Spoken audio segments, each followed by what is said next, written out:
Hello everybody, and hello Mr. Gaming! Yes, this is my first episode of the new show, and we start this week with an absolute bombshell of software things and hardware things, so many announcements to say, and we gotta start off with this GTA 5 record-breaking 800 million in 24 hours. And be aware that this game cost about 264 million to make. They earned that back in pre-orders alone before any gameplay was released, and now they're on 800 million the first day. I have to give it all a Rockstar.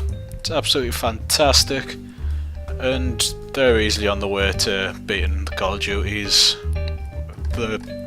I wonder if they've got a billion now, because I'm recording this on the Friday. Yes, it's Friday.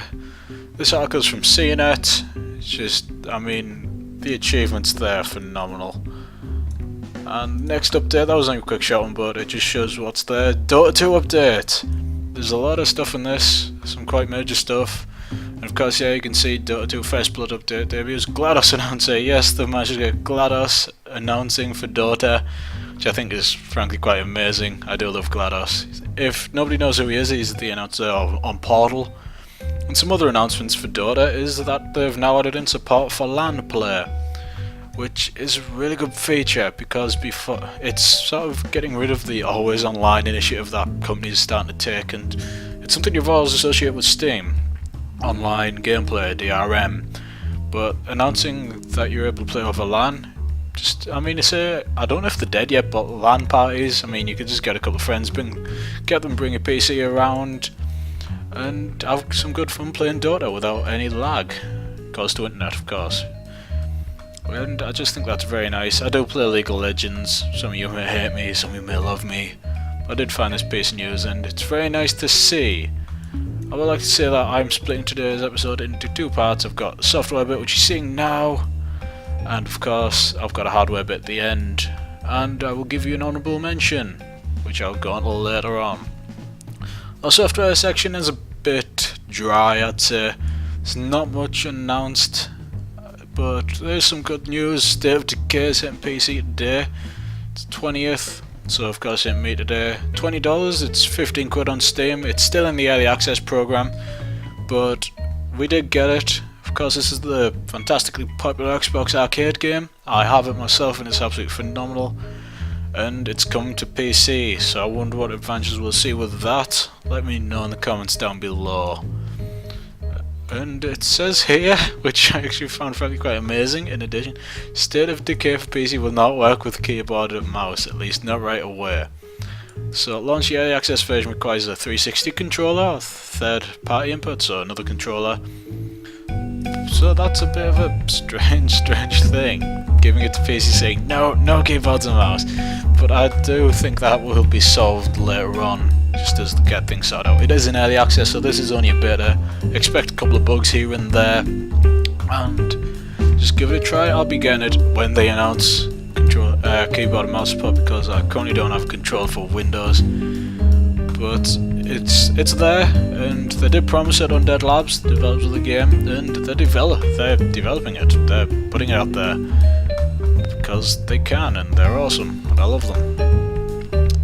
So, and just a bit of facts, they sold more than 500,000 copies, and for an arcade game, that is fantastic. It's cheap, and I'd suggest you go and get it. I'm not gonna say anything for the PC version right now. I don't have it, but I will give you that shortly. And on to more Valve, some very big news. This came last week, quite frankly. So it's a bit old.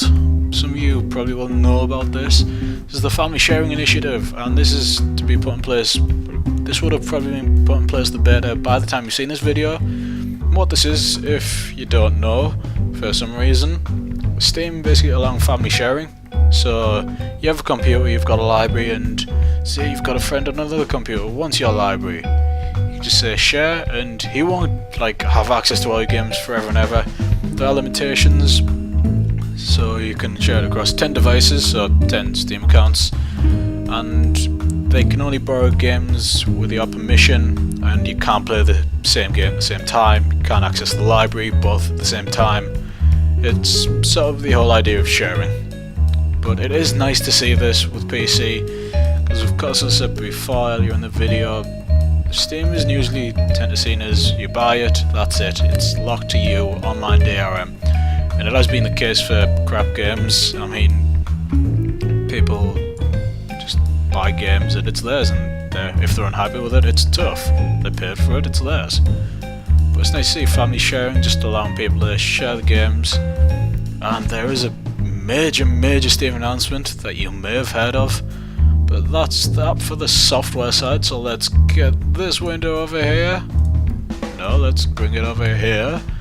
And iPhone shortages. This is the hardware section, just be talking about various hardware, and got a lot of nice stuff today. The iPhone shortages frustrating networks on launch day. Yes, of course it is Apple. They've released their iPhone and there's a lot of problems. I'm just going to briefly touch on iOS 7. That's been released, I believe, yesterday on the date of recording. And my friends have it and they're not happy with it. I mean, there's one guy who loves it, but, you know. I'll tell you a little story. A friend, on launch day, sort of after it was released, he decided to go on the internet after an iPhone. And it says 18 days, even though the website said 5 to 7, so it's showing that they are out of stock, and he's not happy that he's getting this out of stock. And well, it is mainly down to product popularity. I'm not going to hate Apple or say anything horrible, but I don't like them. I mean, their products are overpriced. They're very good products, but I just think they're overpriced and I can't really use them as well. And some very big graphics news. AMD is set to showcase next-gen Radeon cards. I mean, a bit of a frustrating name, the R9200. That should come today as you watch this video. Tell me what it's about in the comments down below on my Twitter. That'll obviously be down in the links and Facebook. So we've got to see what's going on. It's a brand new series coming this today for you, coming 5 days from me. And well, there is an image there, it's right here. It's released by AMD, it is news. Count has begun until September 25th, 3 PM Eastern Standard Time, and a new era in digital graphics. So it's going to be live streamed. I'm going to find out where that is and possibly watch it, depends on time. It's basically the top end of this series is meant to rival the GTX Titan, as shown somewhere on this page right here. The GTX Titan is possibly one of the best consumer cards available to you for gaming. It's a beast and everybody loves it, and if you have fun in your system for some reason, you're fine for many games to come. Next bit of news from the sale website, Sony's turned a profit on day one for the PS4 sales. So they are of course selling this for $399. That's about, I do believe it's selling in the UK for £329. And this is a very big claim. We've got to see if they live up to it. And I mean, oh no, it says they're £349 for UK. Sorry about that, guys.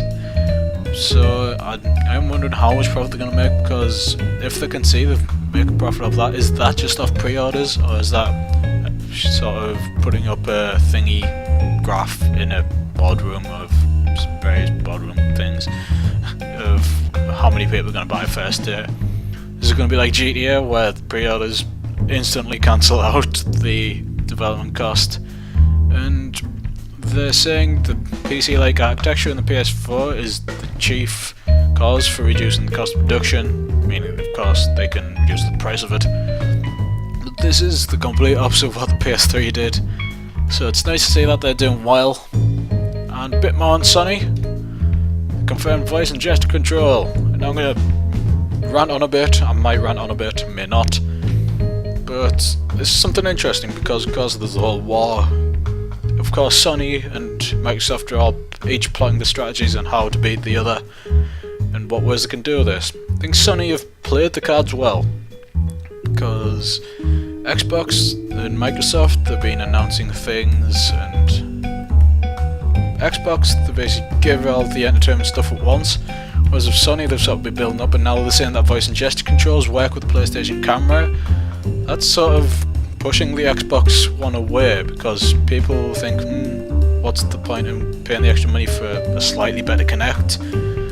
So I do think the PlayStation have it, and I do think they are going to beat the Xbox One.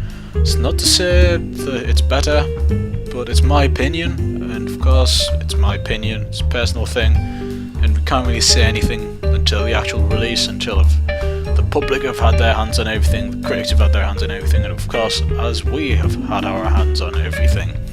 Because we are the best reviewers. Nobody comes close to us for reviewing products, because at the end of the day, we are the ones buying them.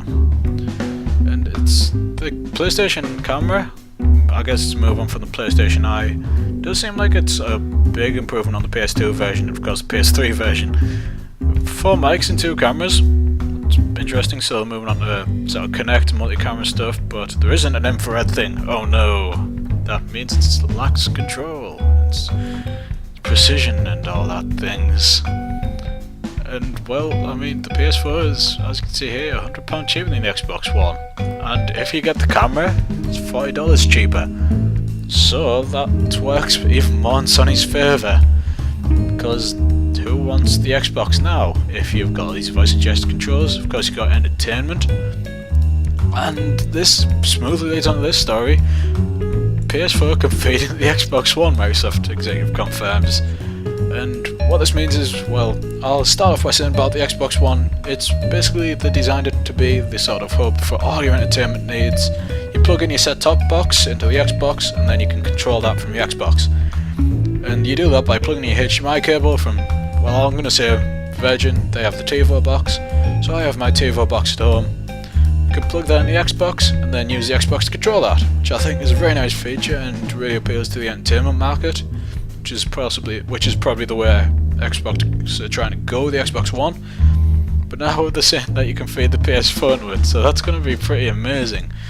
Because of course with the instant switching, you can say have your PS4 plugged into the Xbox, play on your Xbox for a bit, then just say switch to PS4, do whatever command it says, switch to HDMI port 1, using the voice commands. Yes, and then you're instantly in your PS4 game, chatting with both friends at once. So if you have if you're getting both consoles on release, I would like to know how this works. So how long is it now? 2 months? 1 month? When that happens, I want to say when, how, what. I mean, I really want to see how this works out, because having both of them instantaneously could be amazing. And a nice feature of the Xbox One being the PS4's bitch. And that also raises other questions such as PC connectivity. I mean, if you have your PC, output it through the HDMIs from your graphics cards into the Xbox One, you've got everything there. The Xbox One turns out to be better than we all expected. There's some amazing stuff, and it just makes me happy in some way, shape or form that this is happening. It's just a joyous day. I mean, I don't care about the profits. What's better about this? If I can plug everything into my Xbox and then instantly switch between them with 2 words, that's a nice phenomenal leap in technology somehow. Last bit of news then, after that little talk, the big thing. Valve teases the Steam Box announcement for Monday. This makes me so happy being a PC gamer, of course, being drowned out by the console market. Not much is going on, and well, there's a teaser site saying this: the Steam universe is expanding in 2014. And well, a bit more background on this. It makes me joyous, happy. I want to leap across tables, fling chairs about. Basically, Gabe Newell at LinuxCon said that Linux is the future of PC gaming, and he's right in a way, because it's a free operating system, it's open source, very open, and if you can put that in a small console, or Steam box, as it's being called around the interwebs, that can make for a very kick-ass console. And he announced that very well, and of course Valve are the king of PC gaming. Of course they have Half-Life, still waiting for episode 3. Of course they have Steam, and with the consoles of the Xbox One and PS4, the battles between them is drowning out Valve and Steam, even though the PC market has been declining. However, Steam has been growing somehow. So it is nice to see that Valve are coming up with something special, and we gotta see what it is. This announcement on Monday, I'll keep it posted on Twitter. I really want to see what this is, so let me know what it is in the comments down below. I mean, I hope it absolutely dominates the PS4s and Xbox One, because I don't hate console. I play it myself. It's a very fun thing to do, but it's just I play the PC, and my friends, they all play a console and they don't see the point in PC gaming. It saddens me. So hopefully the Steam box will enlighten some people. I guess that's the word. Enlighten the console games. Just I'm not telling them, oh, say the PC's better.